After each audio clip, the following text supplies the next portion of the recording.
The neon over the pumps stuttered like it was trying to warn her. Maya Hart didn't understand what was happening until the sound changed, until the sedan's engine climbed, not idled. A second ago, her husband was still there, shoulders stiff, eyes empty, saying nothing while the night swallowed the last heat of the day. The next second, the car was rolling, then pulling hard toward the highway like it couldn't get away fast enough. "Mama?" Levi's small hand clamped around her jeans. He was 4, all bones and oversized hoodie, his breath coming out in panicked little puffs. Behind him, Nora and Caleb stood frozen, tears reflecting the fluorescent glare like tiny mirrors. Maya stumbled after the car. "Grant!" Her voice cracked on his name. "Grant, stop!" He didn't even turn his head. A tail light blinked. A curve in the road ate the rest. And then there was only the hum of the refrigeration unit, the buzz of insects, and the hollow ringing in Maya's ears like someone had slammed a door inside her skull. 3 backpack straps lay on the ground where he'd thrown them. One of them was ripped. One had a lunchbox still clipped to the side. The smallest one had a faded dinosaur patch Levi insisted made him braver. Maya bent, shaking, and grabbed the straps with both hands like she could stitch the moment back together by holding onto something. "Mom," Nora whispered. She was 6, the one who tried to be quiet when everyone else was loud, the one who looked at adults like she was constantly solving a puzzle. Why did he? Caleb, 8, swallowed hard and forced the words out like he'd decided someone had to say it. Why did he take the money? Maya's stomach dropped again, because she could still feel it.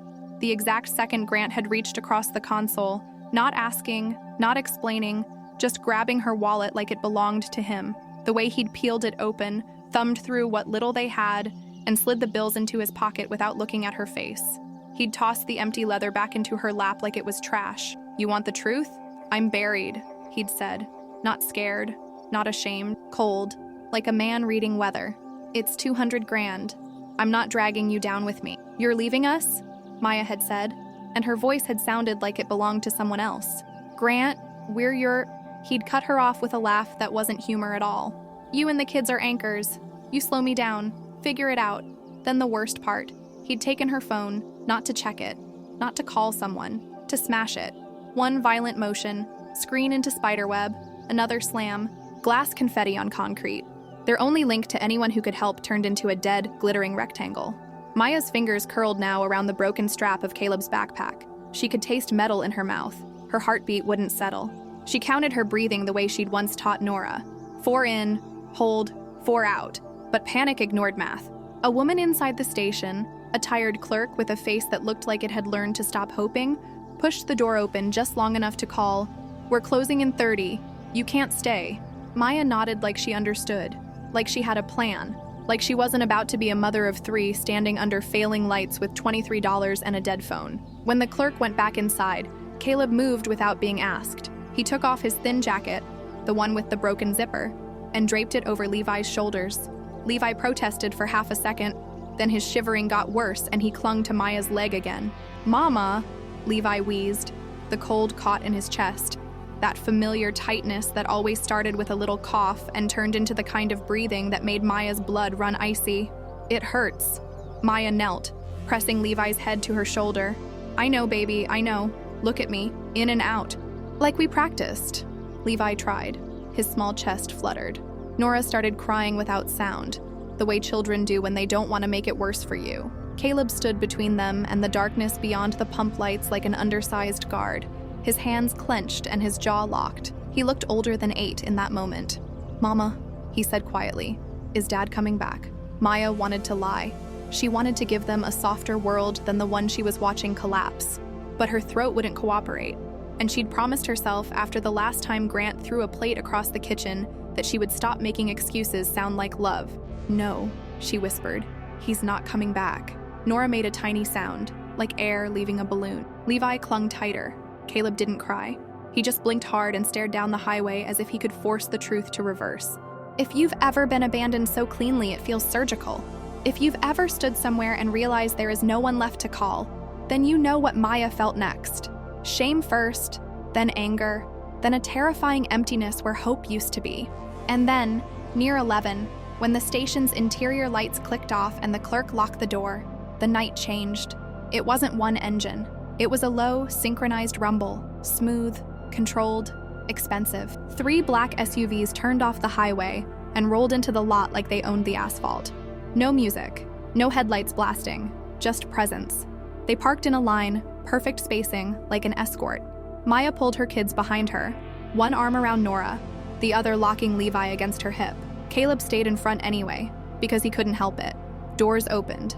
Men stepped out in dark coats, all posture, all quiet. Not the slouch of regular guys on a road trip.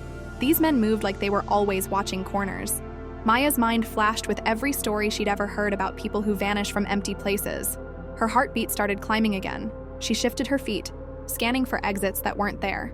The middle SUV's rear door opened. A man stepped out slowly, like he didn't need to rush for anyone. He was tall, shoulders broad under a long black coat, hair dark and neatly combed back. His face looked carved, sharp jaw, straight nose, eyes that didn't flicker or soften out of habit. When he looked at you, it felt like a decision was being made. His gaze swept the closed station, the dark lot, then settled on Maya and the children huddled under the awning. One of the suited men started toward them. The tall man lifted a hand. Stop. He approached alone, not close enough to crowd her, but close enough that Maya could see the faint shadow under his eyes, like he hadn't slept in years, or like sleep didn't matter. "What are you doing out here?" he asked. His voice was low, controlled, not friendly, not cruel, just final. Maya's mouth went dry. "Please," she said, and hated how small it sounded. "Please don't touch my kids. You can take whatever you want." His eyes dropped to Levi's face as another wheezing cough rattled out of him. His jaw tightened in a way that looked almost like irritation, but not at her. "I don't hurt women or children," he said. "How long?" Since 6, Maya stammered. "My husband, he left. The man's gaze flicked to the shards of Maya's broken phone near the curb, then to her empty hands, then back to Levi's breathing. Something shifted in his expression. Not softness, but focus. He turned his head slightly. "Adrian," he said, not loud, but the name cut the air like a command. "Call ahead. Get a doctor ready. The boy's lungs." Maya blinked. "I don't have money. I didn't ask," the man said, eyes steady on hers. "Get in the car." It wasn't kindness the way Maya understood it. It was authority deciding the world would move. Maya looked down at Levi's face, at the way his lips were turning pale at the edges, at Nora's trembling, at Caleb's jaw locked like he was holding in a scream. Fear was still there, but another fear was bigger now. The fear of doing nothing. "Okay," Maya whispered, voice breaking. "Okay, we'll go." The man nodded once, like an agreement had been signed. "Name?" he asked as Maya lifted Levi. "Maya," she said. "Maya Hart." He held her gaze for a beat. "I'm Luca Morelli."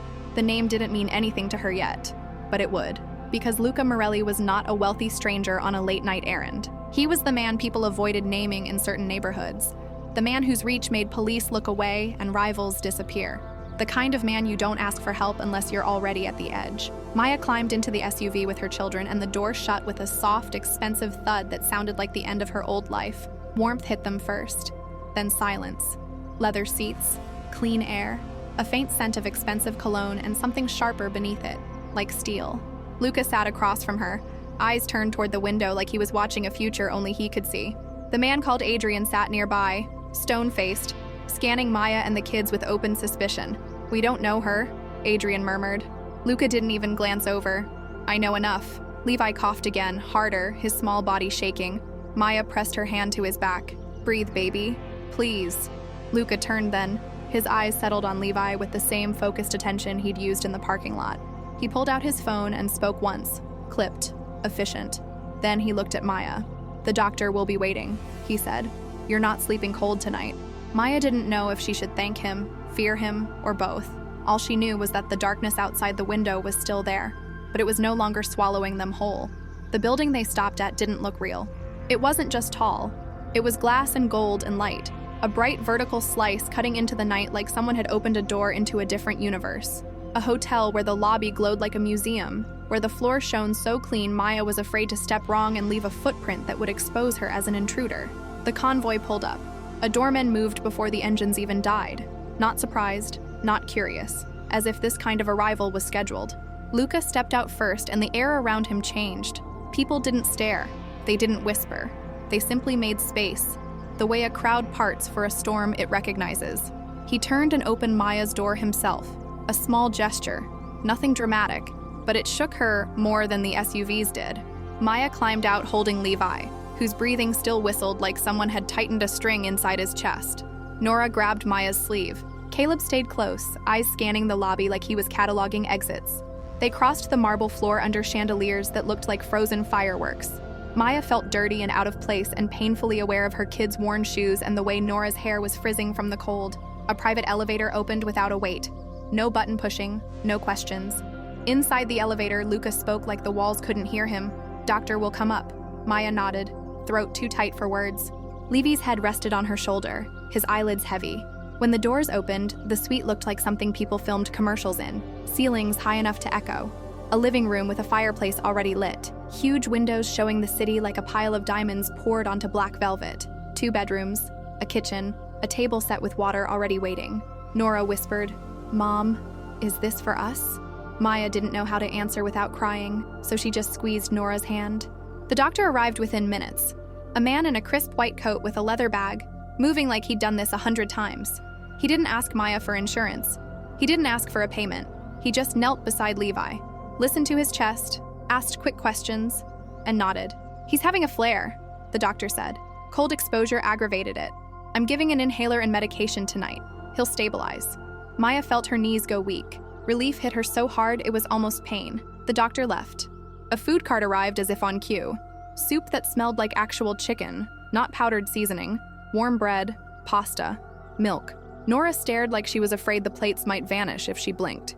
Caleb waited until Maya nodded before he let the younger 2 touch anything. Then all 3 ate with a hunger that made Maya's chest ache. Maya tried to swallow food and couldn't. Her throat kept closing, emotions rising in waves she didn't have time to name. When the kids were fed and clean, they crawled into the bed together like they were afraid the comfort might evaporate if they spread out. Nora curled into Caleb's side. Levi tucked against Maya's hip, his breathing finally smooth and quiet. Maya stared at their sleeping faces, then slid out of bed and went to the bathroom. She shut the door, pressed her back against cold stone, and silently sobbed until her hands shook. Panic, humiliation, gratitude, exhaustion, everything she'd held upright for hours collapsed into the sink. When she washed her face and stepped back into the suite, Luca was still there. He stood by the window, looking down at the city like it was a chessboard. He turned at the sound of her footsteps and held out a small box. A brand new phone, sealed. "My number is saved," he said. "If you need anything, you call." Maya stared at it like it might burn her. "Why?" she whispered. "Why are you doing this?" Luca's eyes didn't flinch. For a moment, she thought he wouldn't answer. Then he spoke, and the words came out slower than his commands had. "Because I know what it looks like," he said, "when a mother is forced to choose between pride and survival." Maya's chest tightened. "You don't know me." Luca's gaze held hers. Steady, unreadable, but not cruel. "I know enough." He turned toward the door. "Sleep," he said. "Tomorrow, we talk." He left without fanfare. No dramatic exit. Just the quiet click of the suite door closing, like the end of a chapter. Maya stood there holding a phone she didn't earn and safety she didn't trust. Morning came too bright. Sunlight leaked around heavy curtains and woke Maya with the disorienting feeling of having slept somewhere she didn't belong. For a second, she expected to hear Grant's voice from the kitchen, the sound of him rummaging, the old life resuming as if last night was a nightmare. Then she saw the suite again. Levi breathed softly. Nora's hair spread across the pillow like a halo. Caleb slept with his arms stretched toward them as if even in dreams he was guarding. Maya slipped out of bed and walked into the living room. Luca was already seated on the sofa with coffee, as if he'd been there for hours. Adrian sat nearby, still watchful, still suspicious. "You're up," Luca said, setting the cup down. "How's the boy?" "Better," Maya replied carefully. He slept. "Good." Luca gestured toward the table. Breakfast appeared behind his gesture like the world obeyed him. Pancakes, eggs, fruit, juice, enough food to erase weeks of hunger. Maya's mind screamed that nothing came free, that help always had a hook, that men who moved with security like this didn't do charity for strangers. Luca spoke before she could ask. "I have an offer." Maya didn't sit. She stayed standing because standing felt like control. "I own a townhouse across the river," Luca said. 3 bedrooms, quiet street, good schools nearby. Maya's throat tightened. "Why?" "You'll stay there," Luca continued, as if the why didn't matter yet. "Your children will enroll, and you'll work." Maya's stomach clenched. There it was. The price. "Work where?" she asked. "My restaurant," Luca said. Front of house, good pay, health coverage, hours that let you handle school drop-offs and pickups. Maya stared at him, the words too generous to be true. It sounded like a rescue packaged as normal life. Adrian's gaze sharpened as if he was waiting for Maya to reveal a con. Maya swallowed. I know what you are, she said, voice lower. I saw your people. The way that lobby moved for you. The way he called you. Boss, Adrian supplied, flat. Maya ignored him. You're not a normal businessman. Luca didn't deny it. His eyes didn't harden either. No, you're dangerous, Maya said, forcing herself to keep breathing. You have enemies. Yes, and you want me to live in your house, with my children. Luca leaned back slightly. I won't hurt you, he said. That line is not negotiable. Maya's pulse hammered. Men say things. Luca's jaw tightened, like the statement touched something old. My mother was left in the cold, he said quietly, with 2 children. She survived by becoming smaller in every room she entered, so no one would notice how desperate she was. Maya's chest squeezed. Luca's gaze drifted briefly toward the hallway where the kids were still sleeping. I swore I'd never watch that happen again and do nothing. Silence held between them. The bedroom door opened and Nora wandered out first, rubbing her eyes. Levi followed, calmer now, cheeks pink. Caleb came last, already awake in his face even if his body looked tired. Nora saw the breakfast and froze. Pancakes? Maya watched her children approach like they were afraid the table might punish them for wanting. She nodded, and they sat. Levi took the first bite, and his eyes widened like the world had just forgiven him. Caleb ate slower than the others, but Maya saw his hands tremble. He looked up once, eyes flicking to Luca, then back down, as if measuring whether this was safe. Nora said softly, Mom, this is the best morning. That sentence hit Maya in the throat like a fist. She remembered nights when she'd boiled noodles and pretended it was a feast. She remembered Grant taking the last cash and telling her she spent too much on groceries, like feeding children was a hobby. She looked at Luca again. His face was still controlled, still hard around the edges, but he watched the kids with an expression Maya didn't understand, something like recognition, like he was seeing his own past in their small hands and hungry bites. Maya's mind spun. This man was offering a house and work and school and medical care. And all she could think was, what does he want later? Give me time, she said finally, voice hoarse. I need to think. Luca nodded once. You have today. He didn't pressure her. That made it worse. Pressure would have been easier to categorize. Pressure was familiar. Later, when Luca stepped away to take a call, Maya watched her children eat and knew the truth. She could not send them back into uncertainty. She could not gamble their safety on pride. When Luca returned, Maya stood. I'll accept, she said, forcing the words to be steady. The house, the job, the school. Adrian's eyebrows lifted, like he didn't expect her to say yes. But, Maya added, lifting her chin, I'm not taking charity. Luca's eyes narrowed slightly, meaning, I pay you back, Maya said. Every cost. The hotel, the doctor, everything. I don't care if it takes 10 years. I won't owe you. For the first time, Luca's expression changed into something almost like amusement, small, brief, but real. A tiny softening at the corner of his mouth. You have pride, he said. Good. Maya exhaled shakily. She didn't feel proud. She felt terrified. That afternoon, the SUV took them to the townhouse. It wasn't a mansion. It was worse, because it looked normal. A small front yard, white trim, a swing set in the back, a tree Nora immediately declared climbable. Inside, hardwood floors and a fridge stocked with food. Upstairs, 3 bedrooms. Nora spun in a pink room like she might float. Levi climbed onto a bed and bounced softly, grinning like the world finally made sense. Caleb stood in the doorway of his room, silent, hands at his sides. Mom, he asked, voice careful, do we really get to stay? Like, nobody can make us leave? Maya knelt and cupped his face. We're staying, she whispered. I won't let anyone throw us out again. Caleb nodded and his face tried to be brave, but his eyes betrayed him. The first week moved like a dream Maya didn't trust. School enrollment, new backpacks, Levi's inhaler with instructions on the fridge, Nora making friends fast, Caleb staying quiet. Maya started at Luca's restaurant, a beautiful place with soft lighting and the smell of garlic and basil and expensive wine. The manager, a woman named Teresa, didn't ask Maya why she was there. She just trained her like she belonged. You show up, you learn, you work, Teresa said. That's how you start over. Maya did. She worked like her life depended on it, because it did. And yet the strangest part wasn't the job or the house or the food. It was Luca. He came to the restaurant sometimes, always the same table, Corner view of everything. His men sat nearby, not hovering, just present. And every time Maya moved through the dining room, she felt his gaze on her. Not hungry, not possessive. Assessing, checking, as if he was making sure she was still standing.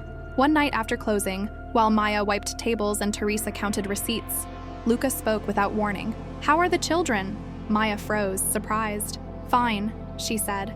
"Levi's breathing is better. Nora likes school. Caleb," she hesitated. Luca didn't push.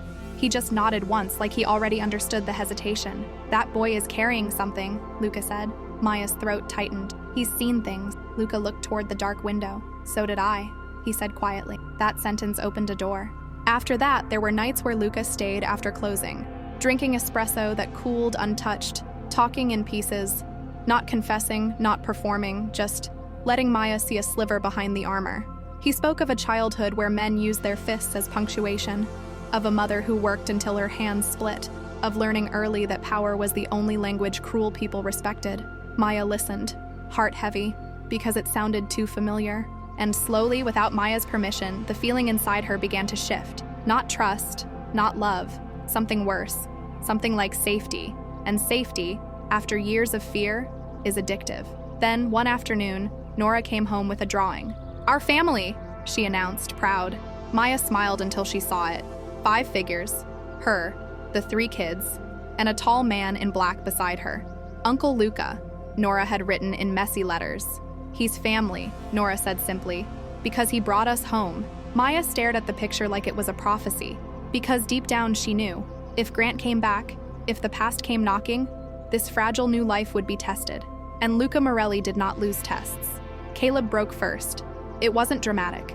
It wasn't a screaming tantrum or a crisis that made teachers call in panic. It was small things, flinching at slammed doors, eyes tracking every passing car, refusing to sleep until Maya was home. Maya tried to fix it with softness, extra hugs, extra reassurance, more bedtime stories.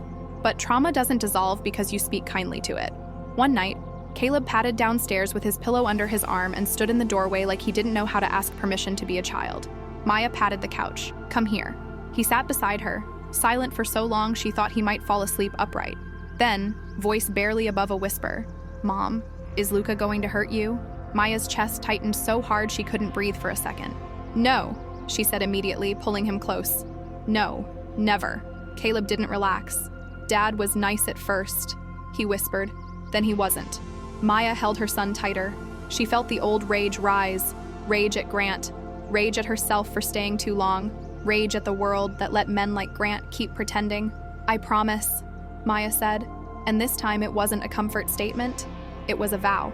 "No one touches us again," Caleb cried for the first time since the gas station, quiet, shaking sobs into Maya's shirt like his body finally believed it was allowed. Maya rocked him until he slept, and when she looked at his face, she felt something settle inside her. She would burn the world down if it meant her children never went cold again. That's when the other shift happened. Luca stopped being a distant rescuer and started appearing in their lives like he belonged there. Not every day, not loudly, not as a performance. He showed up at Nora's school recital and sat in the back row like he was just another parent, except nobody around him dared to talk too loudly. Nora spotted him and sang louder, eyes sparkling. Afterward, she ran straight to him, not Maya, and threw her small arms around his waist. "You came!" she squealed. Luca looked awkward for half a second, then rested a hand gently on her head. "You did well," he said, and Nora acted like she'd been crowned. With Caleb, Luca didn't try to charm. He didn't make promises, he brought a chessboard. "You know how?" Luca asked. Caleb shook his head. "I'll teach you," Luca said. They played at the kitchen table while Maya cooked. Luca explained the pieces like he was explaining the world. Slow, direct, no sugar. "This game teaches you patience," Luca told Caleb, "and planning. It also teaches you that losing doesn't mean you're weak." Caleb listened like it mattered, like the words were tools. Levi loved Luca in the uncomplicated way little kids love anyone who makes them feel safe. Luca bought him a toy ambulance and sat still while Levi checked his heartbeat, small hands pressing plastic instruments to Luca's chest. "You sick?" Levi asked seriously. Luca's mouth twitched. "Not today. I'll fix you when I'm a doctor," Levi announced. Luca nodded as if it was an official contract. "Good." Maya watched these moments from the doorway and felt her heart do something dangerous. It softened. She kept telling herself she wasn't falling. She was grateful. She was relieved. She was still learning to breathe. But then came the night that snapped gratitude into reality. Maya worked late, a private event running long. When the last table finally left, she realized she'd forgotten Nora's ugly scarf in the staff room, the one Nora made in art class, uneven and lumpy, but precious in a way money couldn't buy. Maya went through the back hallway, the one that led past the storage rooms and into the alley. The alley was quiet except for wind. Then she heard it. A low groan, a sharp sound like impact, a muffled voice pleading. Maya froze. Every instinct screamed to turn around, to mind her business, to walk away. But her feet moved anyway, pulled by the same curiosity that always gets people hurt. Light spilled from a cracked door to the warehouse area behind the restaurant. Maya looked through the gap, and the world shifted. Luca was inside. His suit jacket was gone, sleeves rolled up, calm posture. Not angry in a loud way, angry in a quiet, terrifying way. A man sat in a chair, restrained, face bruised. Another man stood nearby, Adrian, watching like this was routine. Luca leaned down slightly, voice measured. "Who did you talk to?" The man sobbed. "I didn't want to. My family." Luca didn't raise his voice. He didn't need to. "You worked for me. You sold me." Adrian took a step. Maya's stomach lurched. The air felt thick. Her breath caught. A can on the ground near her foot rolled as she shifted. Clink. The sound hit the silence like a bell. Luca's head turned. His eyes met Maya's through the narrow gap. Time stopped. Maya felt her body go cold. Luca didn't move toward her. He didn't shout. He just stared. Recognition, calculation, something unreadable. Then his gaze hardened as if a door inside him closed. Maya ran. She didn't look back. She didn't grab the scarf. She sprinted out to the street, flagged the first cab, and climbed in, shaking so hard her teeth clicked. At home, she locked the doors, checked windows, went upstairs and gathered her children into her arms like she could shield them with her skin. And in the quiet, a horrible thought arrived. The same man who taught Caleb chess and let Levi play doctor was also capable of something Maya didn't want near her kids. Knowing someone is dangerous is not the same as seeing it. For 2 days, Maya didn't go to work. Teresa called. Maya lied. Sick. She stayed inside, watching the street, jumping at car doors, spiraling in fear and guilt and confusion. On the third night, there was a knock. Maya didn't need to look through the peephole. Her body recognized the presence before her eyes did. Luca stood on the porch alone. No entourage, no Adrian, just him. "Maya," he called softly. Not a demand, almost a request. "Open the door." Maya kept the chain on and cracked it. Cold air pushed in. "I don't want to wake the kids," she said, voice tight. "Then we talk out here," Luca replied. "I won't step inside." Maya hesitated, then stepped onto the porch, closing the door behind her like a barrier. They faced each other under the porch light. Luca's expression wasn't cold like the night in the warehouse. It was controlled, but there was something else, like caution. "You saw," Luca said. "I saw," Maya answered. Her voice shook, but she forced it steady. "I saw what you do." Luca nodded once as if he'd expected no other outcome. "You have every right to be afraid. You're not normal," Maya said, anger slipping through now. "You said you wouldn't hurt women and kids." "But you—" "I don't," Luca said immediately. "I don't touch them. That's not my line." Maya let out a harsh breath. "So you have lines? Congratulations." Luca's eyes narrowed slightly, not offended. More like he respected the bite. "You want me to justify it," he said. "I won't. I'll explain. There's a difference." Maya crossed her arms against the cold. "Explain." Luca's voice dropped. "Your husband didn't run because he wanted freedom. He ran because he's in debt to people who don't negotiate." Maya's stomach clenched. "He told me it was debts. Gambling. Whatever. That's his mess. It became your mess when he used you as collateral," Luca said. Maya froze. "What does that mean?" "It means," Luca said, careful and precise, "that men like the ones he owes don't just take money. They take leverage, family, children." Maya's blood turned to ice. "No." Luca held her gaze. "Yes." Maya couldn't breathe. She wanted to reject it because accepting it meant she'd been living in a lie even now. "The night at the station," Luca continued, "I recognized him. Not by his face, by the situation, and by the timing." Maya's voice came out thin. "So you knew who I was?" "I suspected," Luca admitted. "Then I confirmed." Maya's hands shook. "You planned this." Luca's jaw tightened. "I intervened, because if I hadn't, those people would have found you before morning." Maya felt her knees wobble. She sat on the porch step without meaning to. Luca didn't move closer. He stayed where he was, giving her space like he understood she needed it. For months, Luca said. You've been safe because they know you're under my protection. Maya stared at him, mind struggling to hold the implications. So, all this time? Yes, Luca said. My people watched the area, not to control you, to keep you alive. Maya's throat tightened with fury and terror.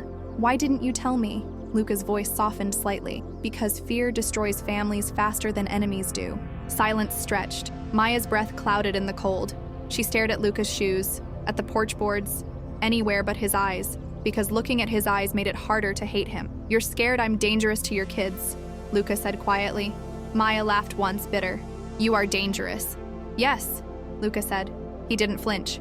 And I'm also the reason they're breathing in warm beds. Maya's eyes stung. She hated him for being right. Luca's voice lowered further. You can leave, he said. If you want, I won't stop you. Maya snapped her gaze up. You won't? No, Luca said. And for the first time his control showed a crack, something like weariness. But if you leave, they will come, and you will be alone again. Maya's chest felt like it was collapsing inward. She pictured Levi struggling to breathe under the gas station lights, Nora crying silently, Caleb standing too straight, too brave. She pictured someone else finding them. Luca turned slightly, looking out into the street. I won't apologize for what I am, he said, but I will tell you the truth. If anyone touches your children, I will end them. Maya shivered. She didn't know if she was terrified or comforted. Maybe both. Luca looked back. That's the only promise I know how to make. Then he turned and walked off the porch, disappearing into the dark like he'd never been there. Maya sat on the step until her legs went numb. Inside, the kids slept. Safe. For now.